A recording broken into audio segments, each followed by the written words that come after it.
Buon pomeriggio a tutti, benvenuti all'Ippodromo Arcoveggio di Bologna, prossimi al via i cavalli partecipanti alla prima corsa, cavalli di 3 anni, con i Gentleman in salchi, favorita in chiusura Islandia, all'1 Ispanico, 2 Impavida Horse, 3 Irma dei Greppi, 4 Ionio CR, 5 Irene SV, 6 Into the Wild C, 7 Islandia, 8 I Dream, 9 Idromica Cub, 10 Intrigo C.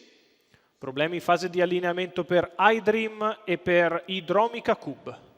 Sono partiti con veloce Irma dei Greppi che prende la testa, al suo esterno Irene SV, poi ancora allo steccato Impavida Horse che precede Ispanico, quindi Ionio CR con alle sue spalle Islandia, 200 metri iniziali passati in 15.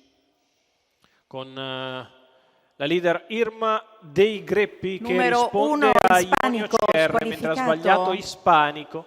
400 metri iniziali passati nell'ordine del 33. Irma dei Greppi ha respinto Irene SV, poi Islandia che si muove con decisione all'esterno, trova posto secondo in corda Irene SV alle spalle della leader Irma dei Greppi.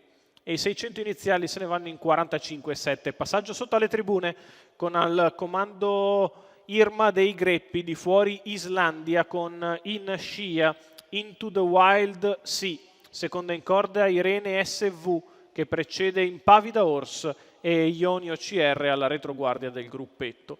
1 minuto e 9 decimi per i primi 800 di gara di Irma dei Greppi che continua in vantaggio su Irene SV e su Islandia che viene privata al chilometro dei tappi estraibili in 1000 di gara in 1:16,4 con Irma dei Greppi in controllo al comando, Islandia che confonde il passo, Irene SV che continua a seguire le mosse della leader Irma dei Greppi, poi ancora in terza posizione Impavida Horse avanti a Ionio CR, di fuori Into the Wild Sea a 400 dal palo, tutte frazioni costanti, quelle imposte da Irma dei Greppi che a metà dell'ultima curva è in vantaggio su Irene SV che continua nella sua scia, di fuori c'è Into the Wild Sea e in corda c'è Impavida Horse, la retta d'arrivo per Irma dei Greppi che è in chiaro vantaggio. Irma dei Greppi nel finale viene a concludere e oggi il risultato pieno non glielo toglie nessuno. Al secondo Irene SV, al terzo Impavida Horse 1:16,9, 31,6 la chiusa,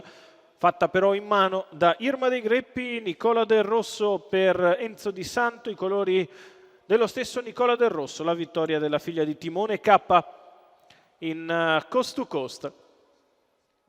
Respinge tutti i tentativi iniziali di Ionio CR e di Irene SV e poi nel finale controlla per vincere facile. Irene SV è ancora seconda, al terzo Impavida Horse.